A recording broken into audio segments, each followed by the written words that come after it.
तकनीकी के बारे में बात अपन सोचते हैं, इसी में इंजीनियरिंग आता है, उसमें रासायनिक तंत्र भी आता है ना, भौतिक तंत्र भी आता है, ठीक है ना, और यांत्रिकी तंत्र भी आता है।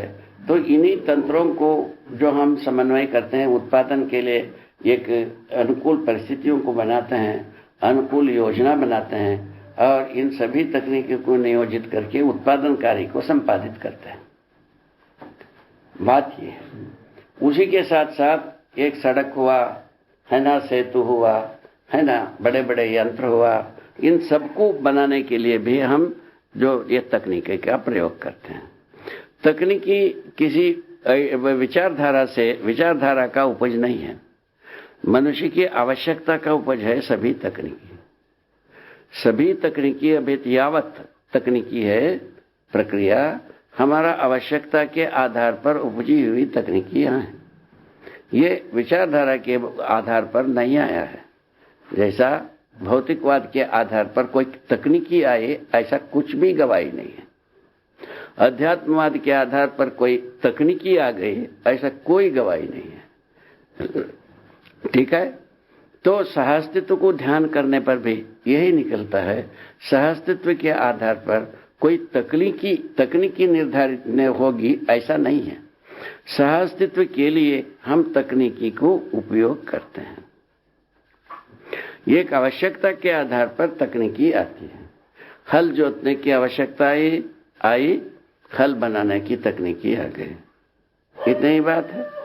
और गाड़ी की आवश्यकता आ गई, चक्के का आविष्कार हो गए, ठीक है।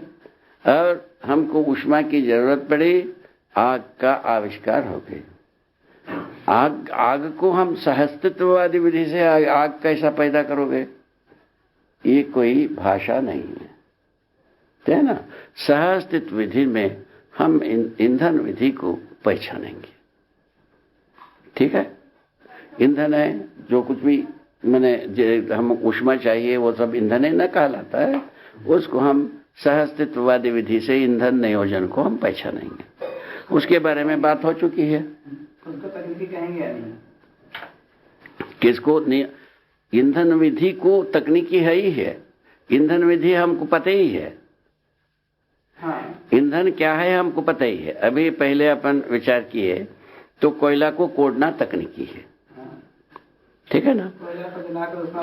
कोयला को जलाना, आग से आग जलता है, सिद्धांत है, ठीक है ना। आग से ईंधन जलता है, ईंधन से आग होता है, दो पद्धति है। यह ईंधन को यदि हम जैसा इंजन में वगैरह में तेल को इतना दबाव में लाते हैं वो जल जाता है, ठीक है। एक विधि वो है। दबाववश ईंधन अपने को वो प्रज्वलित हो जाना एक विधि है, और आग से आग जलना एक विधि है। ऐसा वही पेट्रोल इंजन में क्या होता है, पेट्रोल इंजन में आग से आग जल जाता है, ठीक हो गई, बात हो गई। और ये न दबाव से जलता है। इन दोनों को हम सब देखे ही हैं, समझे ही हैं। ये तकनीकी को हम सहअस्तित्व विधि से नियोजित करते हैं। वो खनिज तेल को हम उपयोग करेंगे नहीं, उसकी जगह में तैली या यंत्रों को चलाना होगा तो तैली वृक्षों के बीज से हम तेल प्राप्त करेंगे, उस तेल से यंत्रों को चलाएंगे। हाँ, लेकिन ये हम यंत्र नहीं चलाएंगे ऐसा नहीं है। कोयले से क्यों ऐसा करोगे पूछा। ईंधनावशेष जो है ना धरती की वातावरण के लिए हानिप्रद हो गई। धरती का वातावरण बिगड़ने के बाद धरती में बुखार आए, इसके दवाई के लिए हम इसको अवॉइड करेंगे। क्या बोलिए साहब, इसमें क्या तकलीफ है? जो कोयले को जलाकर हम गति पैदा कर रहे हैं, इसको तकनीकी कहेंगे कि नहीं? कहेंगे ना। हाँ, बर्बादी के लिए तकनीकी उपयोग किया, ये इसको बदलने की उसको तकनीकी को हम आबादी के लिए नियोजित करेंगे। सहअस्तित्ववादी विधि से वही तकनीकी को सहअस्तित्व को प्रमाणित करने के लिए करेंगे। क्या तकलीफ है इसमें? तकनीकी नहीं है ऐसा कुछ नहीं है। वो तकनीकी ही है आदमी को आबाद करने के लिए, आदमी को बर्बाद करने के लिए, दोनों के लिए तकनीकी लगती है। बात तो ठीक हो गया। वैसे ही धरती को आबाद करने के लिए, बर्बाद करने के लिए तकनीकी लगता है। उत्पादन को संपादित करने के लिए, ठीक है ना, उत्पादित वस्तुओं को बर्बाद करने के लिए तकनीकी लगते ही है। अभी आप देखते ही हो, एक डायनामाइट लगाते हैं, बिल्डिंग धराशायी होता है, उतना लोग मर गए, इतने लोग मर गए, हर दिन पेपरों में सुनते ही हैं। सब जगह में तकनीकी लगता ही है। कोयले को मैंने कोड़ने के लिए भी वो बारूद लगता ही है। ठीक है, ठीक है। तो ये सब चीजें, बारूदों की कहाँ जरूरत है, वही बारूद को है एक यंत्र को चलाने के लिए हम उपयोग कर लेते हैं, तब क्या हालत होगा, कैसा रहेगा?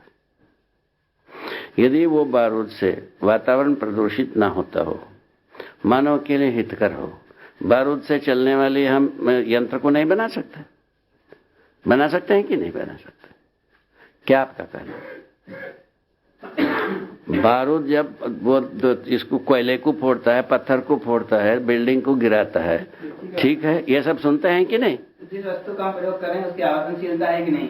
वही यदि वही आवर्तनशीलता होने की स्थिति में उसको इसमें भी उपयोग कर सकते हैं, रेलवे इंजन में, है ना, या और कोई बड़े बड़े यंत्रों में हम उपयोग कर ही सकते हैं। जैसा बुलडोजर वगैरह है, ऐसे में उपयोग कर ही सकते हैं, उसकी व्यवस्था भी हो सकती है। उस तकनीकी में कोई तकलीफ नहीं है, यदि वो बारूद की इसमें प्रदूषण से, ईंधनावशेष से यदि वातावरण बिगड़ता नहीं है और उससे कोई विपदा पैदा नहीं होता है, उस स्थिति में उसको भी उपयोग कर सकते हैं। वो बढ़िया स्रोत भी है। हाँ, लेकिन ये निश्चयन करना है, निश्चयन करना अपना काम है, और तकनीकी है, वो तकनीकी है। इसको परीक्षण निरीक्षण पूर्वक निश्चयन करना भी तकनीकी है। हाँ, ठीक है। वो निश्चयन करने के बारे में अभी कई चीजों को अपन एक सरसरी तौर पर निश्चय कर सकते हैं। जैसा अभी बताया, प्रवाह बल को हम यंत्र के क्रियाकलाप में नियोजित कर सकते हैं, एक पहचान सरसरी तौर पर। उसको प्रयोग करके सिद्ध करना तो बाकी है ही है, ठीक है ना, ठीक है कि नहीं? तो ऐसे प्रवाह बल की बने उपलब्धियों को देखने पर लगता है ये प्रचुर मात्रा से हो सकता है, ये तो बात सही है। और प्रयोग सिद्ध करने की कार्यक्रम में हमको लगना ही होगा। प्रयोग सिद्ध नहीं करेंगे तो कैसा होगा? प्रयोग सिद्ध करते हैं वही तकनीकी है, ठीक बात है। उद्देश्य बन जाने से उसके योग्य तकनीकी हम उपलब्ध कर सकते हैं। ऐसा कर सकते हैं, तैसा भी कर सकते हैं। जैसा यही है, ऐसा खड़ा किया है, तैसा भी खड़ा कर देता है। यही करते हैं, ऐसे भी घुमा देता है, तैसा भी घुमा देता है। ये सब करते ही है, ठीक है। तो हमारे जो मानसिकता है, मानव मानसिकता है, तो लक्ष्य को यदि पहचान लिया, ये होना चाहिए उपलब्धि, उसके लिए जो युक्तियों को खोज लेता है वही तकनीकी है। तो वैसे ही सारा जो यंत्र जो बने ही है, ऐसा कार्य करने वाले यंत्र बनाना है। एक उद्देश्य बनता है, ऐसा कार्य करने वाले यंत्र बना लेते हैं, बनाए। इसी विधि से आगे भी हम कोई उद्देश्य पहचानते हैं, उसके योग्य यंत्रों को हम बना लेते हैं। ये बात आती है। तो आवश्यकता के आधार पर जो वस्तुओं का पहचान होता है, लक्ष्य पहचान होता है, उत्पादन की लक्ष्य, उस उत्पादन के लिए योग्य यंत्रों को बना लेना मनुष्य की हाथ की खेल है, ऐसा मेरा सोचना है, ठीक है ये। और यंत्र बनने के पश्चात वो कैसा उपयोग करता है वाला बात आई। अब जो है ना, सह अस्तित्व विधि से हम यंत्रों को उपयोग करेंगे, बात ये ठीक है।